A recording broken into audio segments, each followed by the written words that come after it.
Avez-vous déjà répété une phrase qui se sentait profondément spirituelle, seulement pour réaliser qu'elle n'apparaît nulle part dans la Bible? Imaginez vivre toute votre vie en croyant quelque chose de réconfortant, familier et rassurant, seulement pour découvrir que c'est un mythe spirituel fabriqué par la tradition plutôt que par Dieu. C'est vrai, amis, il y a des enseignements qui semblent beaux, saints et indéniablement puissants, mais ils vous éloignent silencieusement de la vraie foi que l'on ne trouve qu'en Jésus-Christ. Vous pourriez même partager ces enseignements quotidiennement, menant involontairement les autres égards. Aujourd'hui, nous exposons la vérité. Nous sommes sur le point de découvrir 7 enseignements populaires que les gens pensent vraiment être bibliques, mais choquants, ils ne le sont pas. Ce sont des phrases que vous avez entendues d'innombrables fois à l'église, de vos grands-parents et même sur les réseaux sociaux. Phrases si profondément enracinées dans la culture et la tradition, vous n'avez probablement jamais remis en question leurs origines. Mais devinez quoi? Jésus lui-même nous a clairement avertis dans Matthieu 15, 9 en disant « Ils m'adorent en vain ». Leurs enseignements ne sont que des règles humaines. J'ai besoin que vous écoutiez attentivement. L'un de ces 7 enseignements pourrait être quelque chose que vous dites presque quotidiennement, ignorant tout à fait le préjudice spirituel que cela fait. Oui, cela semble innocent. Oui, ça va bien, mais est-ce vraiment de Dieu? Le 6e enseignement seul est quelque chose que presque tout le monde croit de tout cœur, et pourtant il ne venait jamais de la bouche de Jésus-Christ. Vous ne pouvez pas vous permettre de le manquer, car embrasser un faux enseignement peut saper tranquillement votre relation avec Dieu. Il ne s'agit pas de vous faire sentir coupable, c'est de vous libérer. Jésus lui-même a déclaré « Vous saurez la vérité et la vérité vous libérera » Jean 8, 32. Alors, ouvrez votre cœur, prenez votre Bible et testons ces enseignements contre la parole de Dieu. Les prochaines minutes pourraient transformer radicalement votre voyage spirituel et protéger votre foi des mensonges subtils et dangereux. Prêt à savoir si votre foi est basée sur les Écritures ou simplement sur ce qui semble bon. Plongeons. Il y a quelque chose de profondément troublant à réaliser, que certaines des choses que nous disons, répétons ou croyons de tous nos cœurs pourraient ne pas vraiment venir de Dieu. Imaginez que une phrase que vous chérissiez pendant des années, peut-être même citée pendant les moments difficiles, ne se révèle pas avoir de base dans la Bible. La vérité est que les gens tiennent souvent les enseignements simplement parce qu'ils semblent réconfortants ou familiers. Mais son apparence ne signifie pas qu'il est enraciné dans la foi. En fait, Jésus-Christ a mis en garde contre les traditions qui annulent la parole de Dieu. Marc 7, 13. C'est pourquoi nous devons nous demander, vivons-nous par la vérité, divine ou simplement transférer des slogans culturels déguisés en foi? Imaginez ceci. Quelqu'un à l'église dit quelque chose qui semble si bien, donc pieux, que personne n'ose remettre en question. Peut-être que vous l'avez même posté sur les réseaux sociaux ou l'avez entendu d'un être cher. Mais que se passe-t-il si ce n'est pas du tout biblique? Ce n'est pas une petite chose. Notre marche avec Dieu n'est pas seulement une question de sincérité, c'est une question de vérité. La Bible dit dans Osée 4, 6, « Mon peuple est détruit faute de connaissance ». Cela signifie croire qu'un mensonge, même à la belle conscience, peut nous coûter spirituellement. Cette vidéo ne consiste pas à se moquer des croyances de qui que ce soit. Il s'agit d'aligner nos cœurs sur la vérité de la Bible et de raviver une relation avec Jésus-Christ en fonction de ce qu'il a vraiment dit. Alors, allons directement. Il ne s'agit pas de vous faire sentir coupable ou gêné, non amis. Il s'agit d'ouvrir les yeux à un niveau de foi plus profond. Il s'agit de laisser la lumière de la parole de Dieu briller à travers le brouillard des phrases populaires et des enseignements artificiels. Quand quelque chose n'est pas dans les Écritures, peu importe à quel point cela sonne poétique ou motivationnel, ce n'est pas une base sur laquelle vous voulez construire votre vie. La foi n'est pas seulement une question d'inspiration. Il s'agit de la révélation.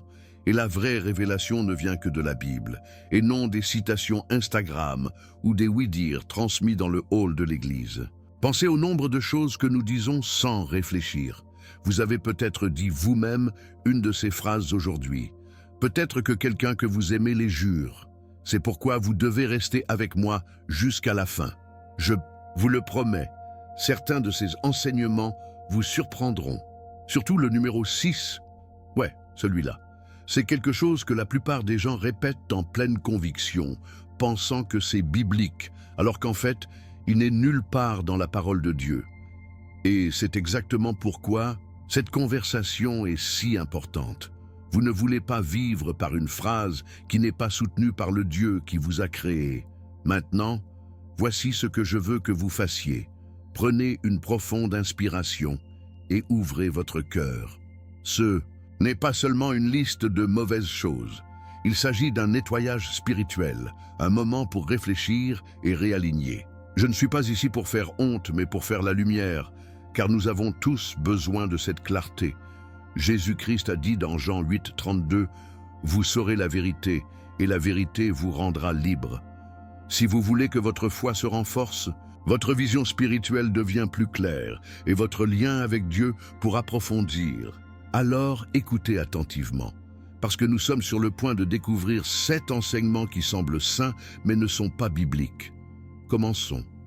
L'une des phrases les plus répétées de la culture chrétienne semble sage, semble stimulante, mais en fait, ce n'est pas du tout dans la Bible. Dieu aide ceux qui s'aident eux-mêmes. Il est jeté comme si c'était la vérité évangélique. Sur les autocollants pour pare-choc, les médias sociaux, même dans les sermons. Mais arrêtons une seconde. Où dit exactement dans la Bible, alerte de spoiler, ce n'est pas le cas. Et plus que cela, cette phrase déplace tranquillement l'attention de la grâce de Dieu à l'effort humain. C'est dangereux, parce que lorsque vous plongez vraiment dans les Écritures, ce que vous trouverez est un message radicalement différent. La Bible ne met pas en évidence les forts qui cèdent eux-mêmes. Il élève les brisés, les impuissants, ceux qui tombent à genoux en criant à Dieu.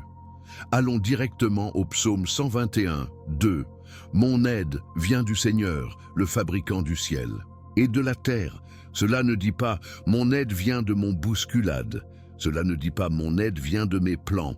Il dit clairement et puissamment que toute aide vient de Dieu. Et cette aide n'est pas une récompense pour les personnes qui font déjà bouger les choses par elles-mêmes. C'est un cadeau pour ceux qui réalisent qu'ils ne peuvent pas le faire seuls. C'est la foi, c'est de l'humilité. Jésus-Christ lui-même s'est souvent déplacé vers les malades, les pauvres, les parias, pas parce qu'ils étaient forts, mais parce qu'ils étaient dans le besoin. Ils ne cèdent pas eux-mêmes, ils étaient désespérés pour la miséricorde de Dieu. Et c'est à qui il a répondu. Vous voyez, lorsque nous nous accrochons à l'expression « Dieu aide ceux qui cèdent eux-mêmes », et nous transformons, sans le savoir, notre foi en un projet d'auto-amélioration. Cela semble spirituel, mais en pratique, il s'agit de contrôle. Et Dieu ne cherche pas de gens qui peuvent tout faire, il cherche des gens qui se rendent tout. Dans Luc 18, 13, Jésus raconte l'histoire d'un collecteur d'impôts qui ne levait même pas les yeux vers le ciel, mais battait sa poitrine et dit « Dieu, a pitié de moi, un pécheur ». Cet homme, pas le fier chef religieux à côté de lui, est rentré chez lui justifié. Pourquoi? Parce qu'il ne cédait pas lui-même, il dépendait de Dieu. Il y a une raison pour laquelle la Bible continue de mettre l'accent sur la grâce. Éphésiens 2, 8, 9 dit « Par la grâce, vous avez été sauvés par la foi, et ce n'est pas de vous-même, c'est le don de Dieu, pas par des œuvres, afin que personne ne puisse se vanter. Que cela s'enfonce. Notre salut, nos percées, notre disposition, aucune de celles-ci est gagnée, tout est reçu. Et quand nous croyons vraiment cela, nous cessons de jouer et de commencer à faire confiance. Nous cessons de nous épuiser en essayant de paraître forts et de commencer à avouer « Seigneur, j'ai besoin de toi, chaque heure, j'ai besoin de toi ». C'est là que se trouve le pouvoir, pas dans ce que nous pouvons faire, mais dans ce que Jésus-Christ a déjà fait sur la croix. Donc, la prochaine fois que quelqu'un dit « Dieu aide ceux qui aident eux-mêmes », une pause. Sourire. Et puis partagez doucement la vérité. Dieu aide ceux qui se rendent compte qu'ils ne peuvent pas s'aider eux-mêmes. C'est le cœur de l'Évangile. C'est ce qui rend la foi belle. Il n'est pas que nous essayons plus fort, il s'agit de Dieu se rapprochant du cœur brisé. Et si vous vous sentez comme si vous n'êtes pas suffisant, comme si vous étiez trop faible, trop derrière, trop gâché, le cœur, c'est exactement là que Dieu rencontre les gens. Restez avec moi, car dans la prochaine partie, nous allons découvrir une autre phrase de bien-être qui semble si paisible, mais contredit complètement ce que Jésus a réellement dit. Dans un monde qui a envie d'unité et de paix, cette phrase est devenue incroyablement populaire. Toutes les religions mènent à Dieu. Cela semble noble, inclusif et tellement confortable. Après tout, pourquoi discuter des chemins lorsque tout le monde essaie d'atteindre la même destination, non? Mais voici le problème. Bien que cela semble paisible, cela contredit directement les paroles de Jésus-Christ lui-même.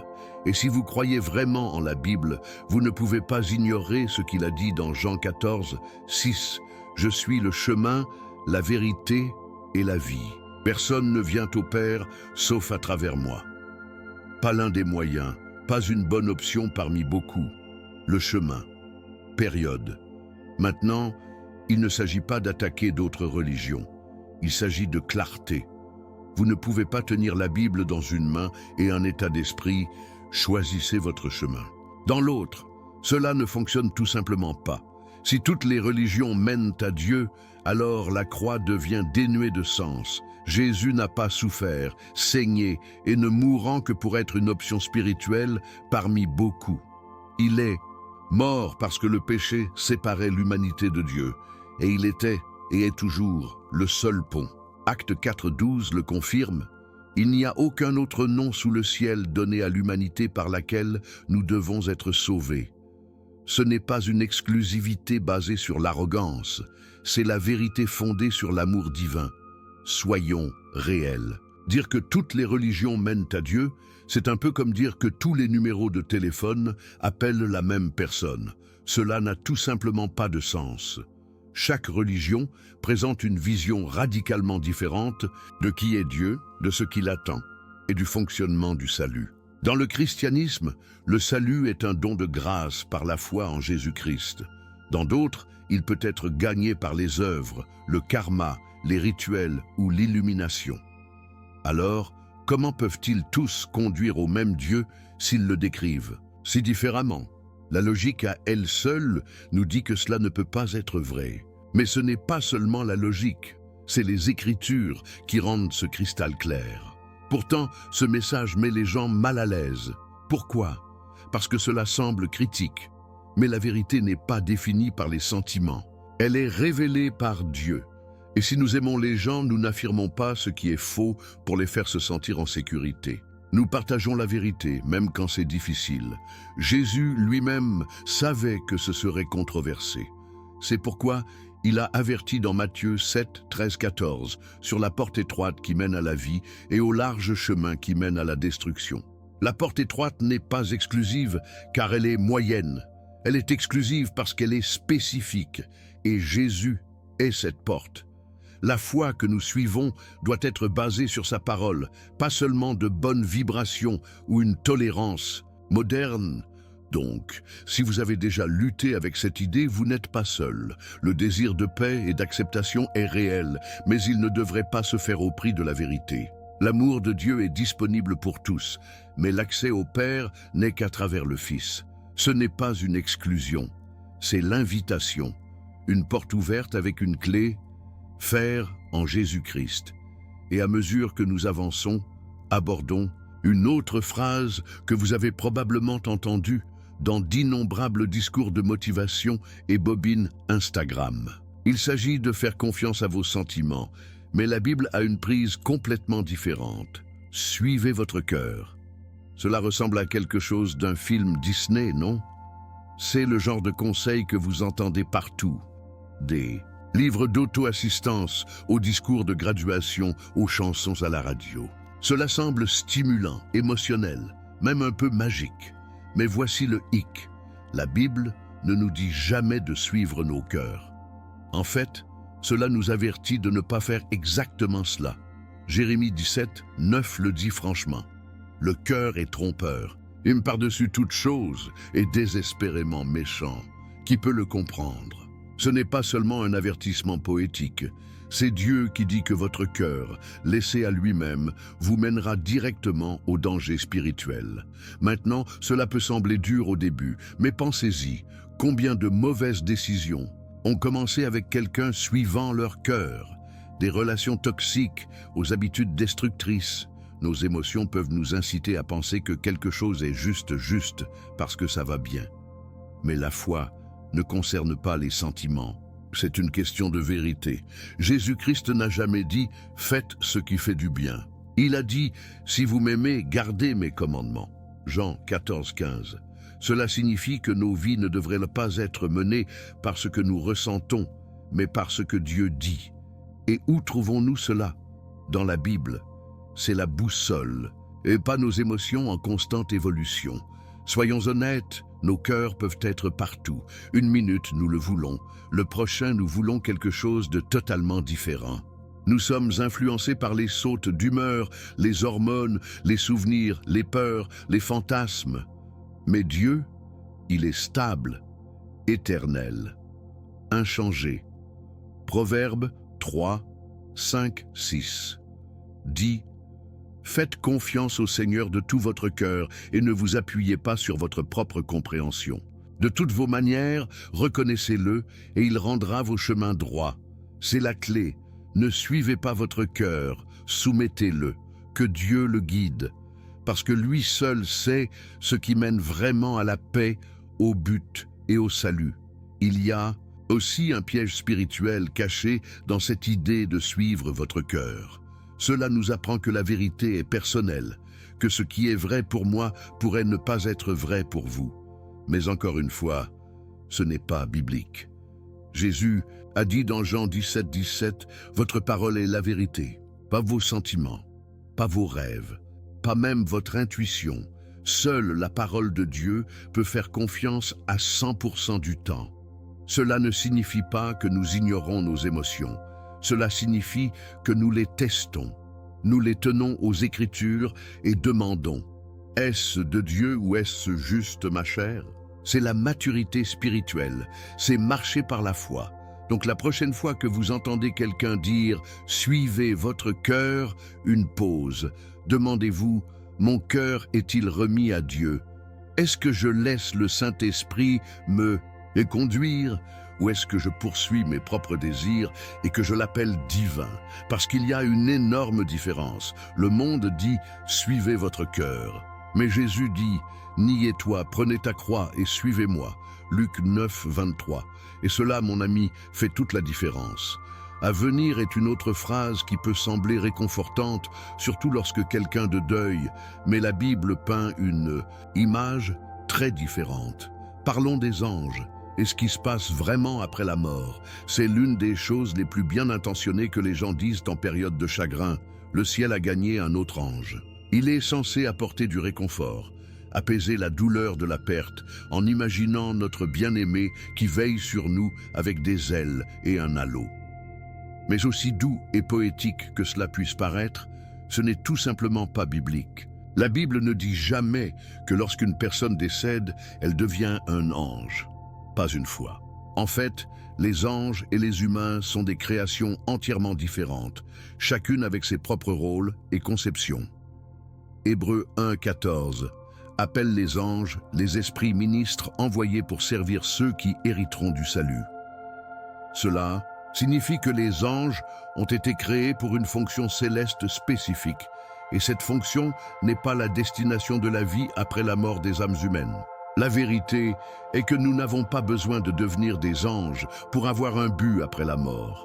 La conception de Dieu pour l'humanité est beaucoup plus grande. Selon Hébreux 9, 27, il est nommé pour les hommes de mourir une fois, et après cela vient le jugement. Ce verset seul le montre clairement. La mort est suivie non pas par la transformation en autre chose, mais par une évaluation divine de nos vies. Jésus-Christ n'est pas mort sur la croix afin que nous puissions évoluer vers des êtres célestes. Il est mort pour que nous puissions être réconciliés avec Dieu, rachetés en fils et en filles, pas réutilisés en quelque chose pour lequel nous n'avons jamais été créés. L'Évangile ne transforme pas les humains en anges. Il élève des pécheurs dans les saints. Et voici quelque chose qui est souvent négligé. Les anges sont en fait longtemps pour comprendre la grâce qui nous a été donnée. 1 Pierre 1, 12 nous dit que les anges sont longs à examiner ces choses, se référant au mystère du salut par Jésus-Christ. Cela signifie qu'ils ne comprennent pas pleinement ce que c'est que de vivre la rédemption. Pourquoi?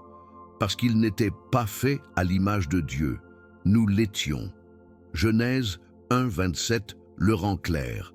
Alors pourquoi penserons-nous que devenir un ange est un pas en place, alors qu'en réalité, être un enfant racheté de Dieu est la plus haute honneur de la création? Maintenant, ne vous méprenez pas. Il est parfaitement naturel de vouloir croire quelque chose de réconfortant après une perte. Le chagrin fait mal. Et dans cette douleur, les gens atteignent souvent tout ce qui semble paisible. Mais la vérité ne concerne pas le confort. Il s'agit de ce qui s'aligne sur la parole de Dieu. La Bible ne promet pas que nous devenons des anges. Il promet quelque chose de mieux. La résurrection, vie éternelle, un corps glorifié. Apocalypse 21 dépeint une belle image de notre avenir éternel avec Dieu, pas comme des messagers zélés, mais en tant que sa famille bien-aimée, vivant en sa présence pour toujours. Ce n'est pas seulement poétique, c'est puissant. Donc, la prochaine fois que vous entendez « Ils sont devenus un ange », ne soyez pas rapide à corriger, mais soyez doux en vérité. Partagez l'espoir que nous avons réellement en Jésus-Christ. Pas que nous grandissons des ailes, mais que nous serons élevés dans la gloire. Que notre identité en Dieu n'est pas perdue dans la mort, elle est épanouie. Et dans cet esprit, continuons, car la phrase suivante semble super spirituelle. Mais cela pourrait être de garder les gens des conversations les plus honnêtes et intimes avec Dieu qu'ils pourraient avoir.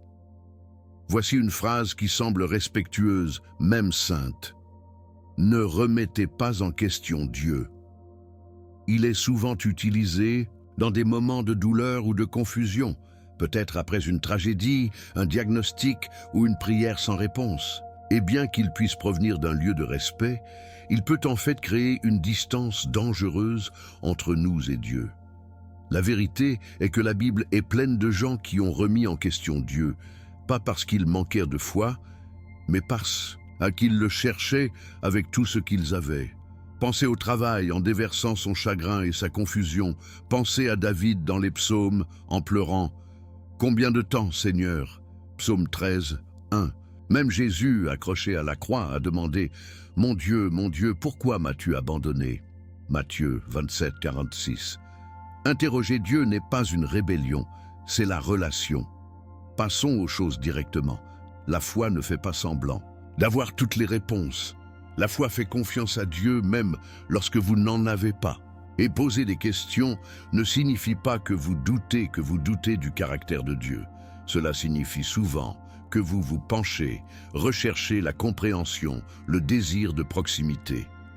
Dans Habacuc 1, 2, le prophète crie « Combien de temps, Seigneur, dois-je appeler à l'aide, mais vous n'écoutez pas? C'est brut, honnête, non filtré, et Dieu ne l'a pas réprimandé, répondit-il. Parce que Dieu n'a pas peur de nos questions, il les invite. Il n'est pas fragile, il est notre Père. Et comme tout père aimant, il veut une communication ouverte avec ses enfants. Pensez à ceci. Si on nous dit de ne jamais remettre en question Dieu, quel genre de relation cela crée-t-il?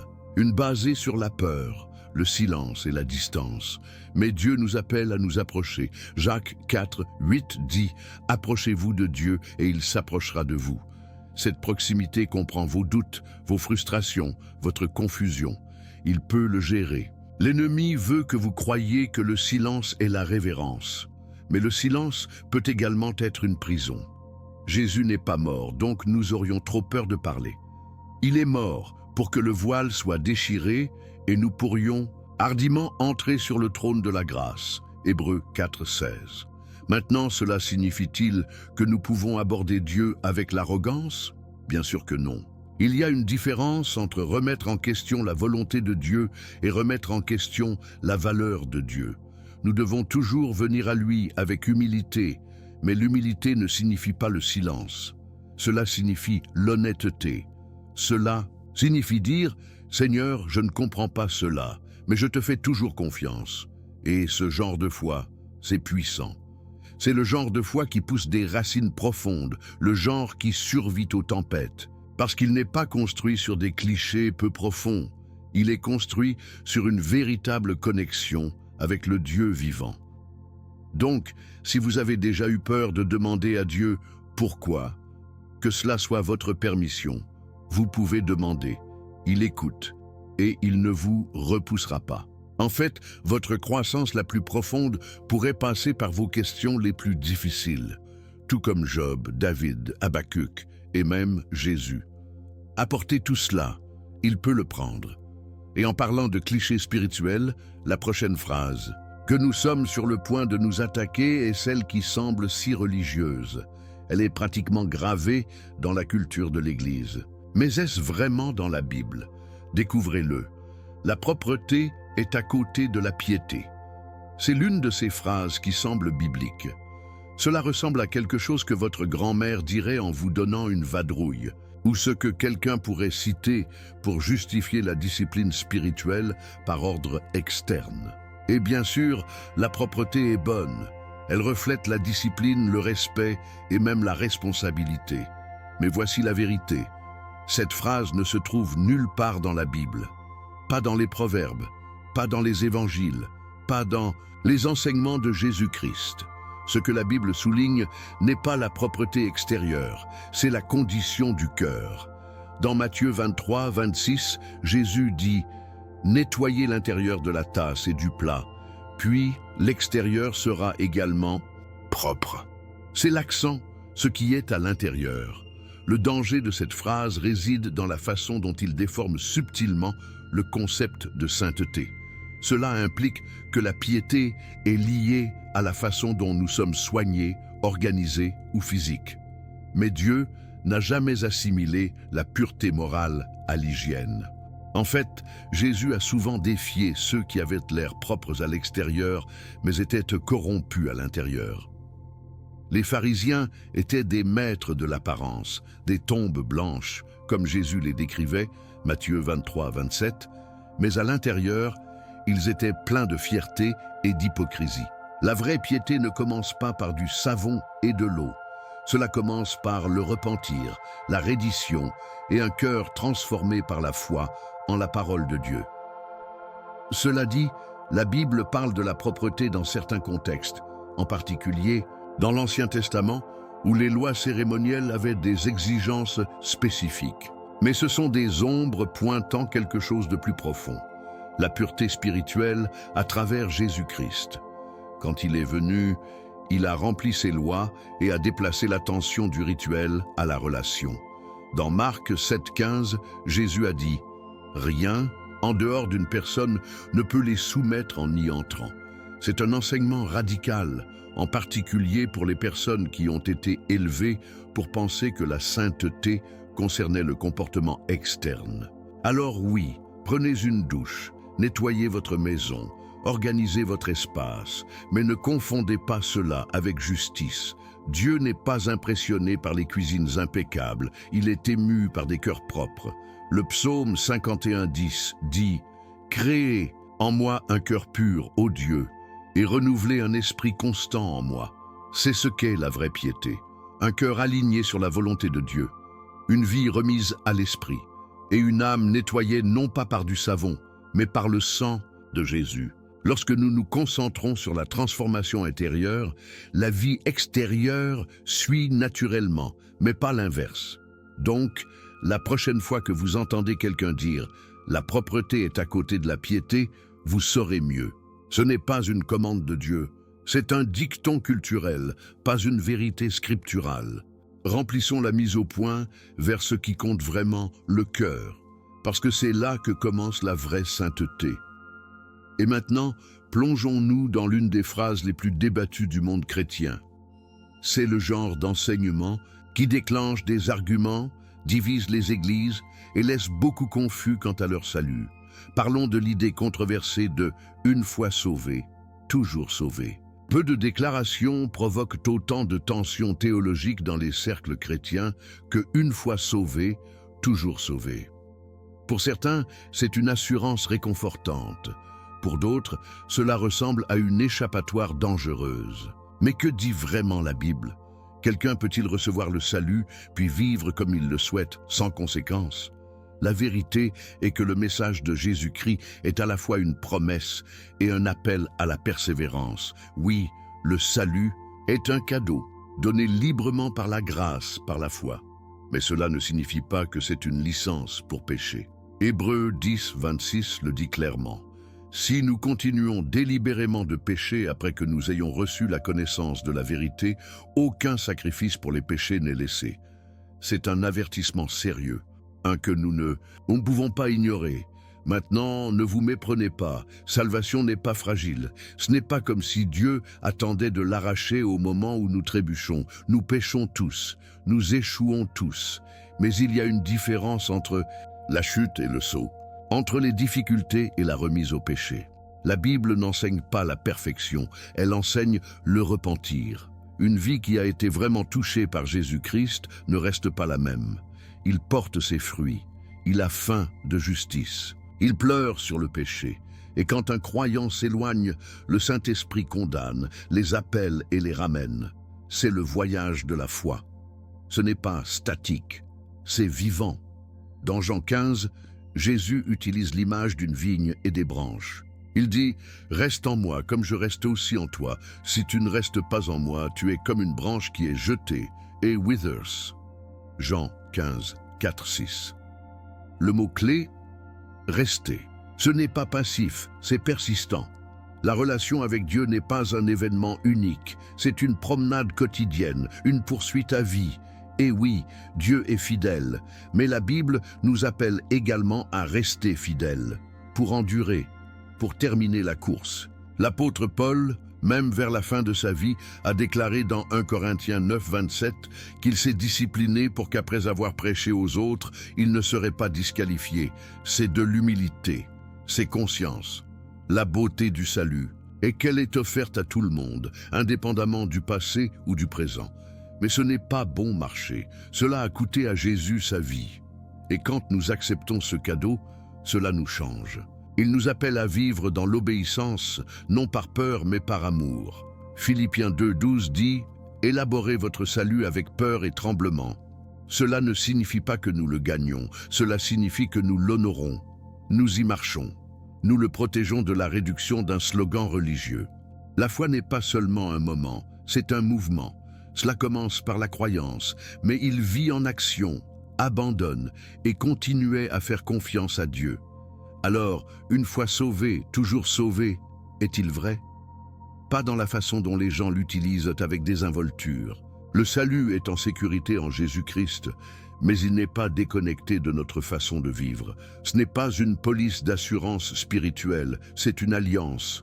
Et comme toute alliance, elle appelle à la relation, à la responsabilité et au renouvellement. Si vous êtes sauvé, vivez comme ça. Restez près de la vigne, gardez votre foi en vie. Parce qu'il ne s'agit pas de conserver un titre, il s'agit de le tenir.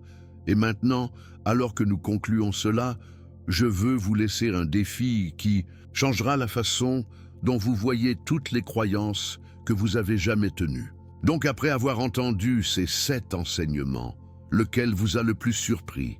Ou mieux encore, avez-vous dit l'un d'eux sans même réaliser que ce n'est pas biblique?